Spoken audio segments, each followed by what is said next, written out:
Thank you, Jessica. It's a pleasure to be with you all over from the United States, all over from the world. And I truly hope that wherever you are, you and your loved ones are healthy. And I am just so excited to be able to support you right now. We definitely all need it. And I also want to give you a sense of control, some tools that you can start using that are going to make you feel better physiologically as well as psychologically. And I also want to keep this light and fun. We're going to be learning, we're going to be getting entertained, and I'm even going to actually have you up and moving just a little bit. So just consider yourself warned. But you know, this is definitely an unprecedented time in your industry and in the world. I mean, not even 9/11 is affecting your industry the way things are now. And I know that for the last several weeks, every call, every email has just been another cancellation or problem that needs to be dealt with. And I also want to say, like, I get it as a professional speaker. All of my events are canceled, you know, it's affecting the meeting and incentives industry. And, you know, I know that some of you are independent contractors or work for organizations, and we're all just kind of asking ourselves, like, what does this mean right now? How am I going to get my next paycheck? How am I going to feed my family? Are we going to find enough toilet paper? As well as into the future of how long is this going to affect your work and your industry? How is this going to affect the economy overall, which obviously can create a lot of stress. And counter to what you might think, your stress is actually not a psychology problem, it's a chemistry problem.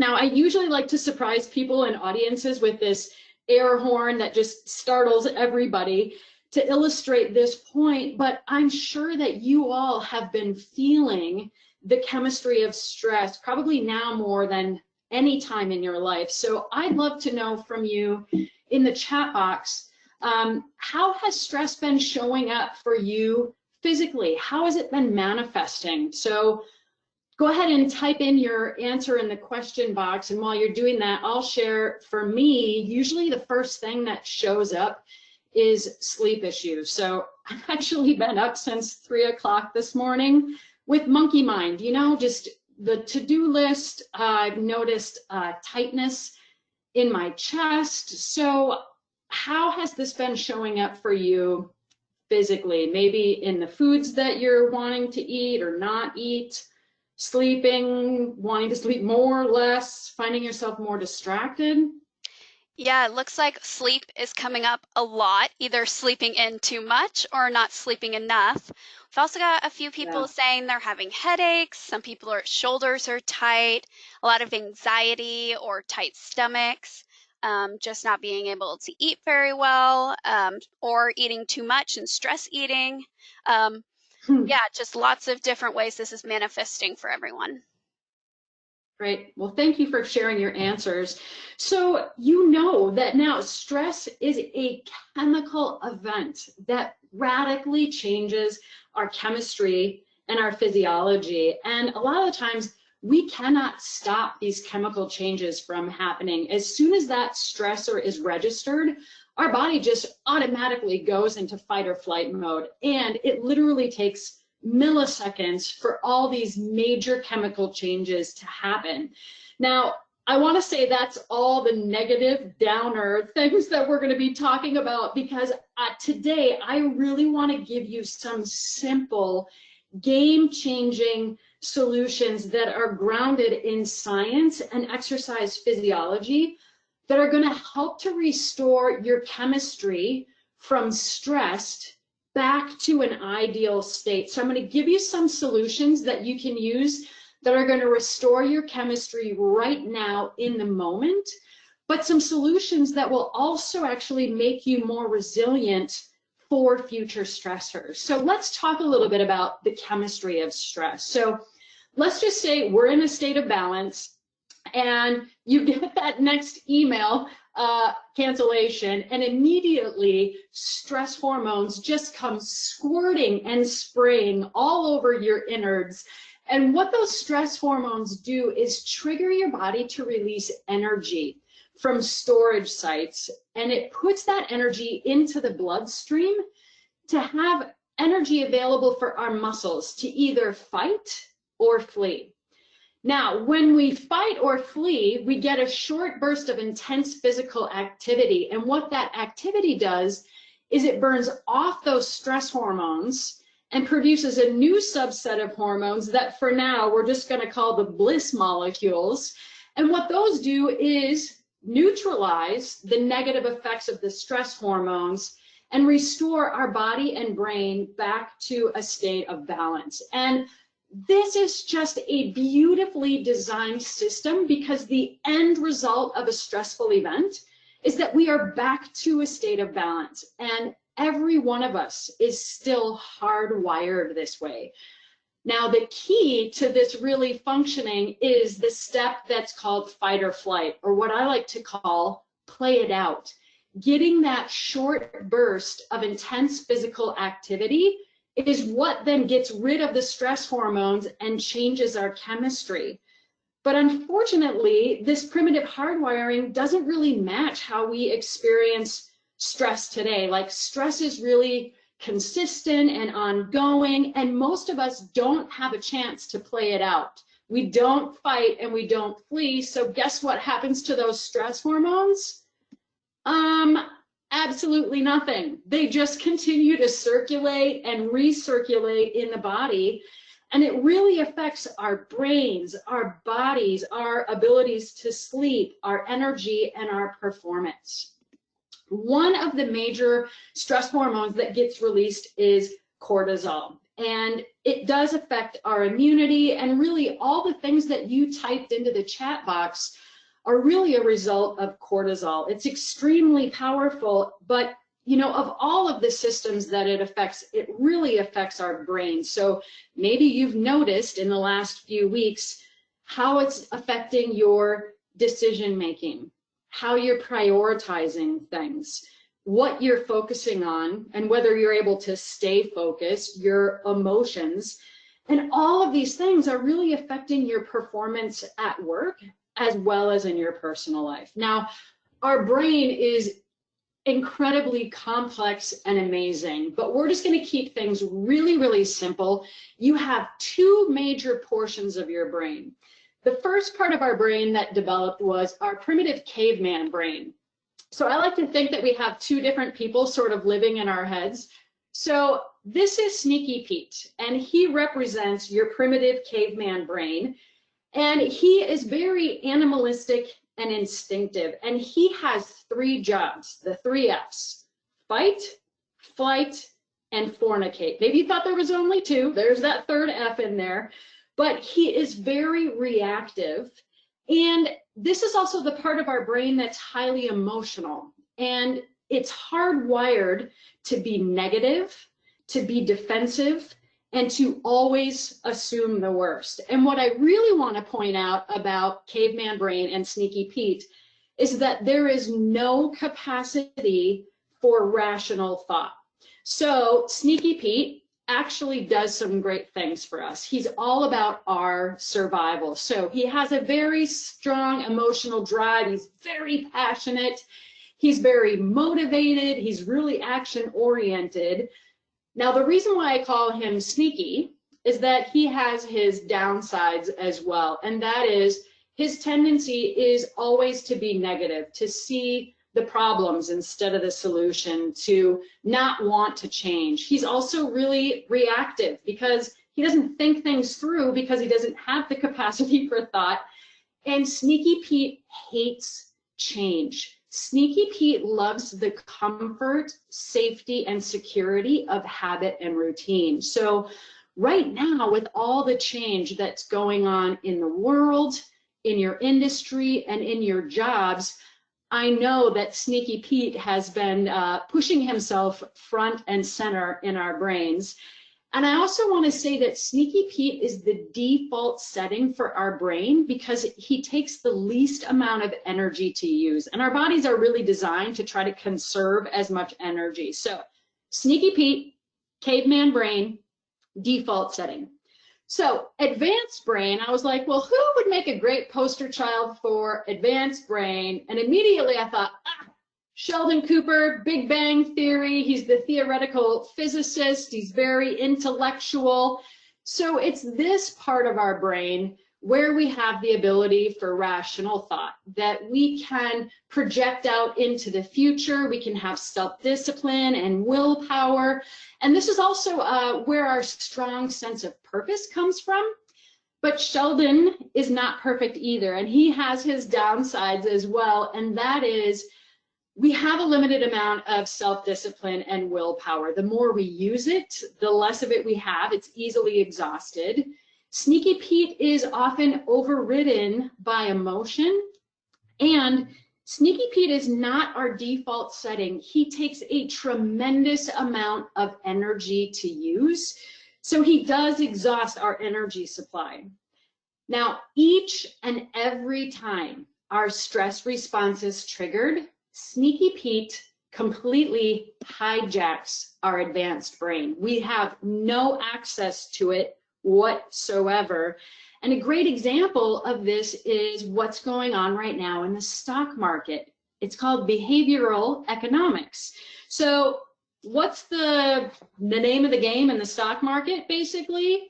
Buy low, sell high. Okay, well, the stock market's crashing, and now what do people want to do?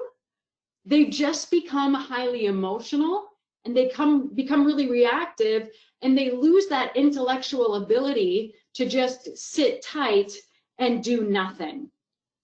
Lots of other ways that Sneaky Pete hijacks our brain. So it changes our focus. When you think about, okay, what's more important right now, my survival or the survival of my team or my industry?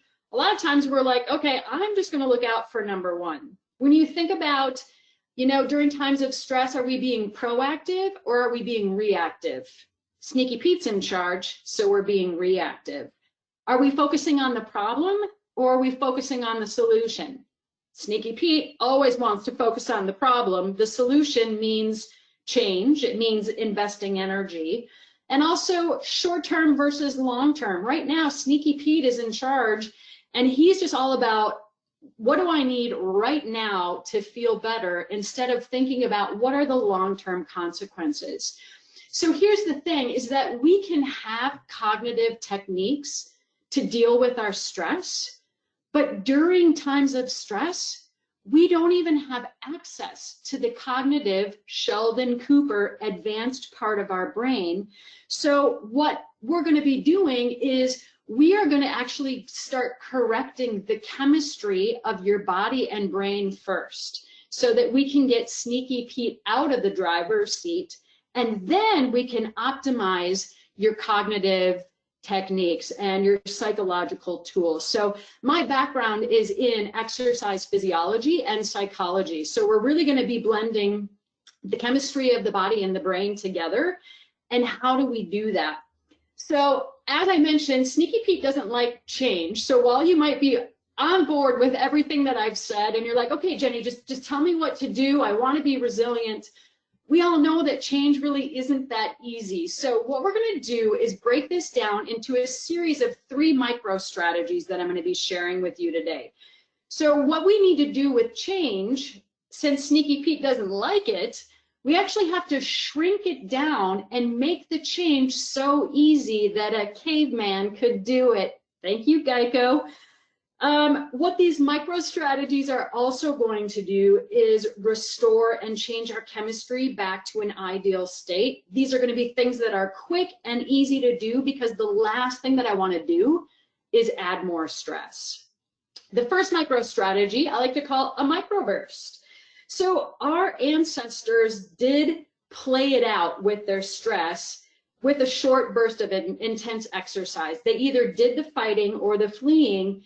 And what this did is it restored and changed their chemistry right there in the moment, but it also built their resiliency to future stressors. So I mentioned when we play it out, we get the bliss molecules. We get things like endorphins. This is a morphine-like substance that our body produces. We get things like endocannabinoids. Maybe you've never heard of this one before, but the more you look at the word, you can make an educated guess as to what this one is all about. This is a cannabis-like substance that your body produces in response to physical exercise. We also get brain-derived neurotrophic factor, which is miracle grow for our brain. We get human growth hormone. So we have this internal pharmacy that's great for stress that we can access at any time. So this idea of playing it out, a short burst of intense physical activity, are very powerful neutralizers of this stress response. So when I started learning about the bliss molecules, I was like, hey, I love to feel good. So tell me more. How intensely do I have to exercise, and for how long do I have to do it in order to get the bliss molecules? I spent weeks poring over the research journals, and here's what I found. So your body produces the bliss molecules after a minimum of 20 minutes of exercise at 70% of your maximum. I don't know about you, but my inner sneaky Pete was like, oh, wow, 20 minutes, that is a long time when you're exercising. But the second way that our body produces these bliss molecules is after 30 to 60 seconds of intense physical activity. And if you think about this, it makes complete sense. How long did the stress response or the fight or flight response last for our ancestors? It did not go on for days, weeks, years. Either it was over with or they were over with. It was fast and furious. So this is going to be your in-the-moment solution, that all it takes is just 30 to 60 seconds of some physical activity to burn off the cortisol and give us the bliss molecules. And in just a minute, I'm going to show you what I'm talking about. But using Play It Out is also a great tool to increase your resiliency for future stressors. So when you think about the connection between resiliency and fitness, so you know, when you experience a stressful event, your heart rate just really peaks and speeds up. And then when that stressful event is over, the heart rate drops and recovers. So the faster your heart rate drops and recovers, the more resilient you are. And when you have a higher threshold for stress, that also makes you more resilient. So now when you think about this, when you exercise, what's happening is you're exposing your body to physical stress, which is increasing your heart rate. And then when the stress of exercise is over, the heart rate drops and recovers. And that's scientifically how we measure your level of fitness, is how quickly does your heart rate drop and recover after the stress of exercise is over. There is a direct connection between training your heart rate to drop and recover after the stress of exercise and getting it to drop and recover after the stress of everyday life. As exercise physiologists, we have known for decades that the most effective and efficient way of improving your fitness is through short burst interval training, which is periods of stress followed by periods of recovery, which is exactly what Play It Out is. It's a short burst of intense physical exercise or stress followed by recovery. So when you string together some of these Play It Out episodes, it actually improves your resiliency in two different ways. Short burst interval exercise trains your body and brain to recover from stress more quickly and more efficiently. So this just means that you are back on your feet and you are ready to go after a stressful event, instead of you get a stressor, you kind of get knocked down, another stressor comes, you get knocked down even further, and while you're on the ground, another stressor comes, and you're just kind of beat down over time. So in this way, you're able to handle a stressful event, you recover, you're back to baseline, you're on your feet, and you're ready for the next one. Short burst interval training also raises your threshold for stress. Studies have shown that people with higher levels of fitness are able to handle stress more effectively than those who are less fit. And the data suggest an inverse relationship. The higher the level of physical fitness, the lower the levels of stress. So what are we talking about when it comes to exercise? Again, I just want to make this simple, easy, convenient. So what we're going to do right now is you're going to push back your chair. You're going to stand up, and we are going to do a jump roping session, but the rope doesn't exist to get all tangled up in your legs. And now this is your moment to just really use those jump roping skills where you can do some double unders, some crisscross, some high knees. I mean, you can even jump rope backwards. So for 30 seconds, I'm going to ask you to get up and jump rope. And I know Sneaky Pete is like, we don't really have to do it, but I promise you, with all the stress that you've been under lately, you are going to feel better in 30 seconds. So on your feet, time starts right now. Here we go, 30 seconds. So if you can hear, I'm jumping my rope. My knees are nice and high, going on a decent pace. If you want, you can also do a low impact version of this, but we just want to get things moving. We're burning off the cortisol. We're getting the bliss molecules. Circulation's moving through. Come on, 10 more seconds. Here we go. You got it. You got it. Maybe some of you are like, Jenny, a sports bra heads up would have been a good one. Thank you. Okay. That's time. Now I want you to pay attention to how you feel physiologically. This is usually when audiences clap because they're like, that was awesome. And I'm like, do you realize you just clap for exercise? You definitely have some of those endocannabinoids going on in your head. So again, I want to keep things really simple and easy. So I created a tool to help us play it out. It's called Hit the Deck, and there's 35 cards and a programmable interval timer. And on the back of each card is one exercise that both elevates your heart rate and it challenges your muscles. And what you do is you take that interval timer and you just program anywhere from 30 to 60 seconds. You draw a card, and whatever exercise is on the back, you just crank out as many repetitions as you can. When the timer beeps, you did it. You just played it out and you restored your chemistry. If you have time, you can do a handful of cards. So now we've got that short burst interval training, which improves our resiliency for the long term. Also, right now, I don't know about you, but gyms are closed and you are left to your own devices. So this is something that you can do in your living room, in your basement. Kids think it's a really fun game for those of you that have kids at home, that you can do this with them or you can give it to them to keep them occupied. But I have another resource for you as well, and that is I have a free 10-minute home workout on YouTube. So in the handouts section, there's a PDF download that has the link to the YouTube video. So it's me actually walking you through, I believe it's 13 different exercises that you can do at home. I'm keeping track of the time, coaching you through it. So you can do it one time through for 10 minutes. You can do it 2 times through, 3 times through. A great strategy is actually to maybe do 10 minutes in the morning and restore your chemistry, 10 minutes midday, restore your chemistry, and then maybe 10 minutes later in the day to restore your chemistry. So I would like to know in the questions box, what is one way that you could play it out in your current circumstances?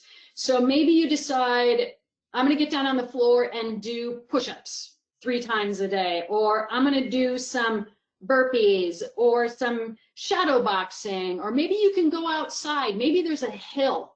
A hill makes a great interval training workout. You just go up as fast as you can, turn around, come back down, and you can just repeat that. So Jessica, what have people said? What's one way that they can play it out?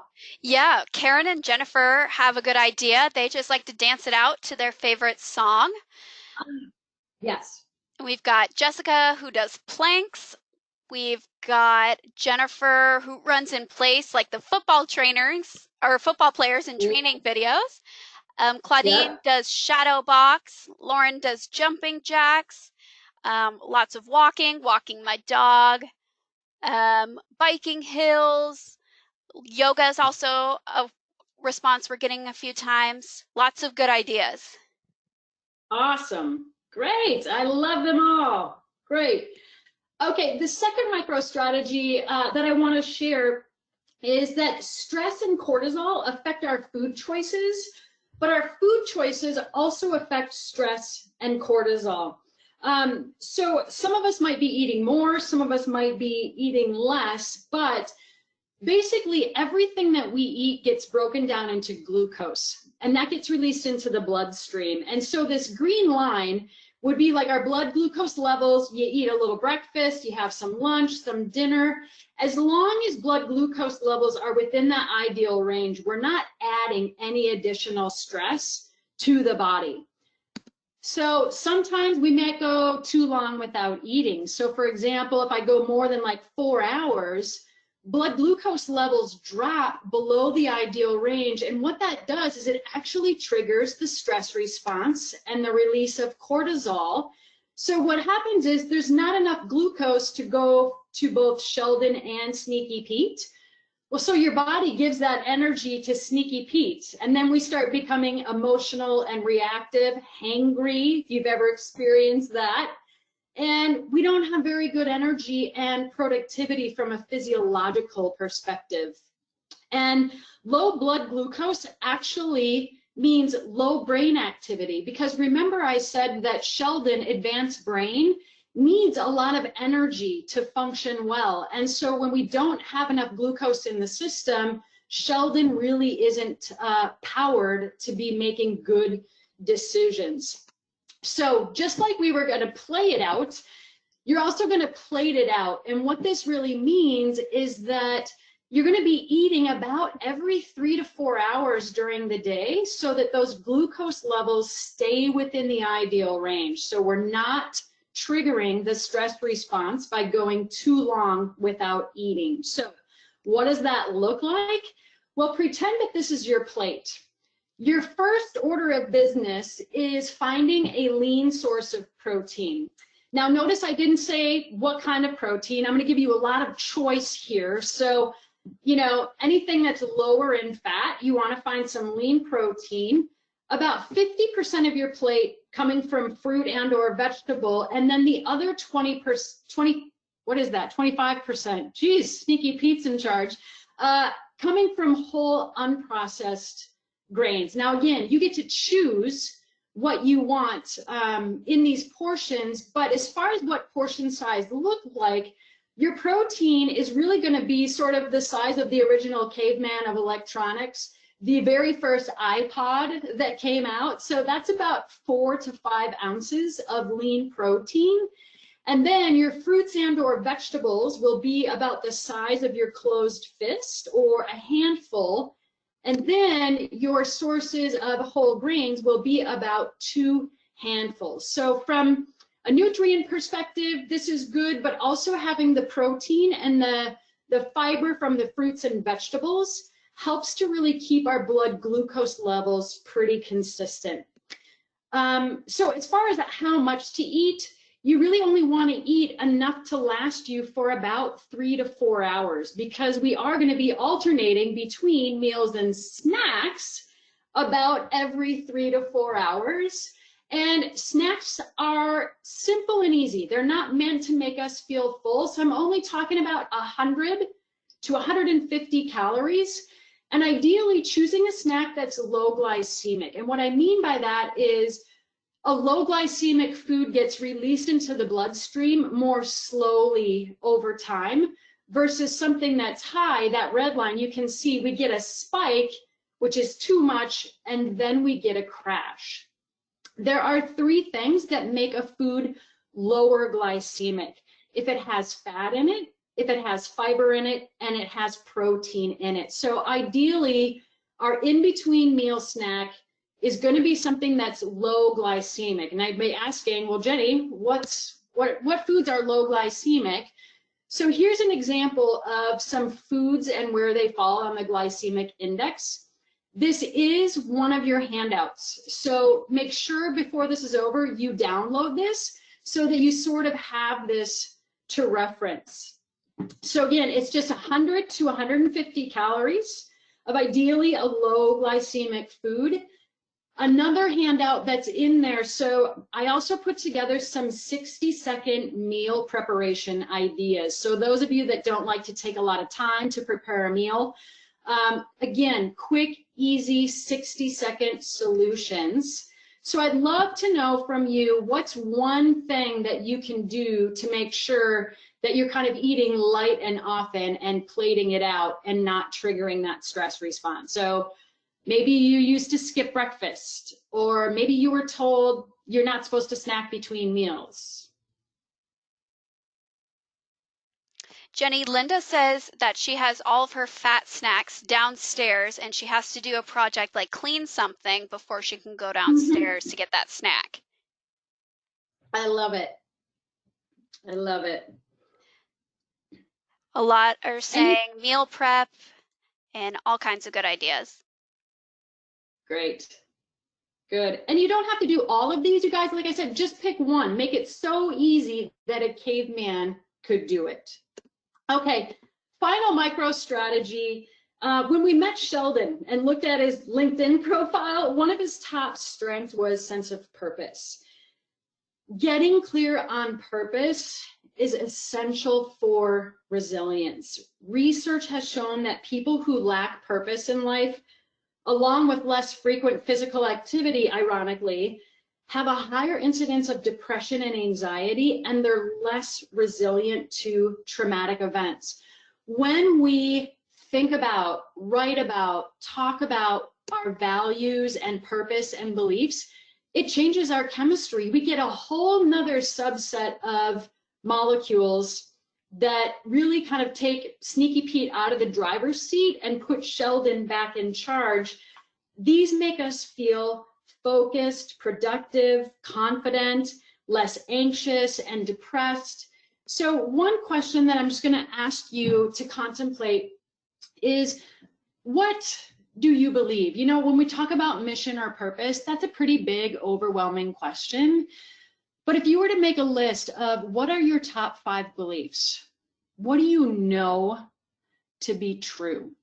And when I say true, like your truth in life. So for me, I really believe that we're all given a set of talents and skills, and that it's our responsibility to fully develop those talents and skills as much as we can and put them out into the world. And that's what drives me to have a growth mindset. That's what gives me the courage to take risk and be bold and play big. And that's just one of many of my beliefs. So the more we can tune into those and think about them, talk about them, write about them, journaling is a great way to do this. And journaling, you know, you're like, okay, great, I'm gonna do an hour of journaling and I gotta think about what I'm gonna do. Again, I wanna make this easy.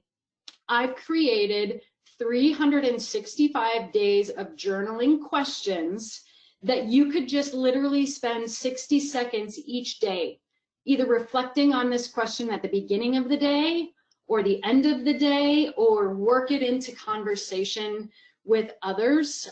Right now, really grounding ourselves in our sense of purpose and belief really is a great way to make us feel grounded during stressful, chaotic times. So you can download those 365 days of journaling questions to also change your chemistry. So here are 3 easy ways to change your chemistry. So we had the micro burst, 30 to 60 seconds is all it takes.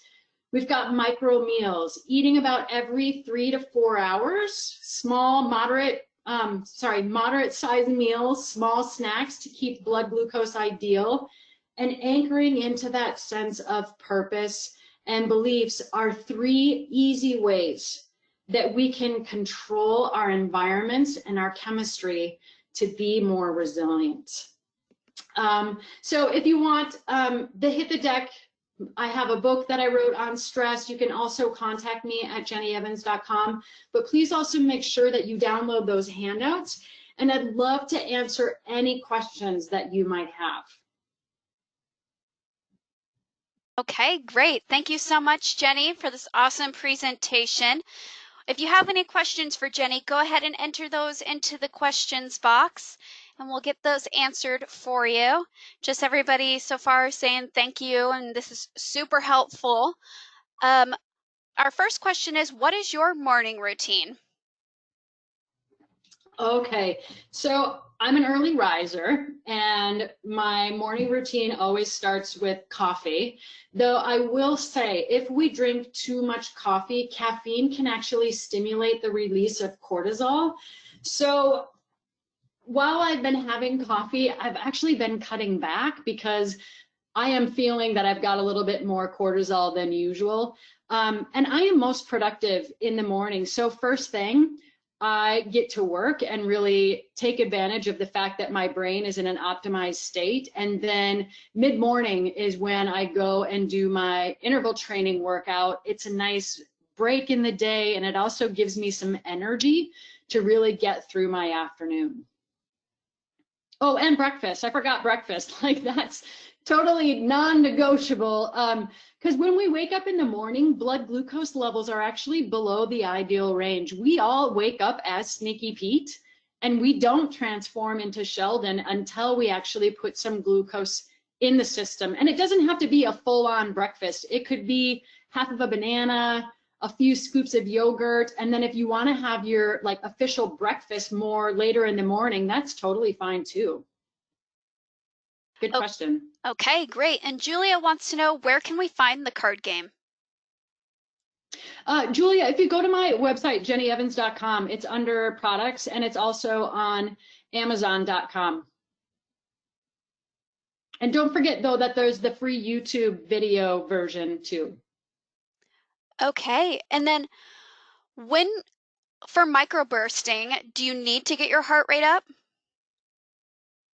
You either need to get your heart rate up or you need to challenge your muscles. So kind of ask yourself from a context perspective, if I was fighting or if I was fleeing, how intensely would I be doing that? So yeah, you could do either something that challenges just your muscles or something that elevates your heart rate or something that actually does both. And then you get more bang for your buck. All right. And I would also say any movement is always good. All right, sounds good. And then how do you motivate others to be resilient when they're resistant to change? Well, I think we can, I think sometimes even just sharing with people that, you know what, our stress is not something that just lives inside of our heads. It is a chemical, physiological reaction, and that there are some really easy, simple things that we can do to start changing our chemistry. It's not about doing a complete life overhaul because Sneaky Pete will resist that every single time. So I think it's breaking it down into things that are so simple that honestly it just feels silly where you're like, really? That? Yeah, when it's that simple, it means you're going to be doing it consistently. So just find what would they be willing to do that's just a simple entry point. And when we start changing our chemistry, we start feeling better, we get advanced brain back online, and we get self-discipline and willpower involved. So it's a great way to transform the chemistry. All right. And I know we are a little over on time today. Remember, we are recording this, so if you need to hop off, don't worry. Jenny's offered to stay on as long as people have questions. So keep those questions coming if you have any for Jenny. Our next question is, how can wine hinder or help us? What are good practices for this? Did you say wine? I did, yes. Oh, okay. It's this kind of crowd. You guys are my people. All right. So it's easy in stressful times to turn to things like alcohol, caffeine, nicotine. Those in large amounts do exacerbate stress. But what I will say is things in moderation are usually fine. So what I like to tell people is it's never a good idea to be on a restrictive diet because Sneaky Pete is not designed to diet. Sneaky Pete wants his want foods, which includes wine. So I like to encourage us all to take an 80-20 approach. And that is, if 80% of what we're eating, we're choosing it because we know it's good for us, it's high in vitamins and minerals, then the other 20% can be pure, delicious, tasty crap. And we can still be resilient and we can still be healthy. So specifically with alcohol, women, no more than 1 serving per day, and for men, no more than 2. And that's really just a body size. And let me also say, 1 serving is not how much will fit in the glass. A serving of wine is 4 to 5 ounces. A serving of beer is 12 ounces. And a mixed drink would be 1 shot of alcohol. Okay, that's good to know. And then do you agree with the practice of micro fasting? Okay, there are a lot of different strategies for nutrition out there, and it really depends on what your goals are. What the research has shown about microfasting or intermittent fasting is that it is great for longevity. That has been proven. However, if you're doing it for weight loss, the jury's still a little bit out in that it seems to be more effective for men, not as effective for women. But I also want to say, like, we have to take into consideration what are our goals, that when we go too long without eating, that does trigger the stress response. Also, when blood glucose levels are low, remember I said that Sheldon is not being fed and Sneaky Pete is in charge. So here's my philosophy. If you are doing something that is 100% working for you, it's taking you where you want to go, you're accomplishing all your goals, keep on doing it. But if it's not, then maybe we should question. And here is just a great question that we can all be asking ourselves for any diet plan is, if I had a child, would I put my child on this diet? If the answer is no, then we probably have no business being on it either. All right, well, that's a good idea. And then that looks like all the questions we have for today. If you have any last minute questions, though, I can pass them along to Jenny. You can enter those still into the questions box. But thank you, everyone, for taking the time to join us today. And again, if you want to see a recording of today's webinar, go ahead and visit the Virtuoso Travel Academy. And thank you, everyone, for joining us. And thank you, Jenny, for joining us today.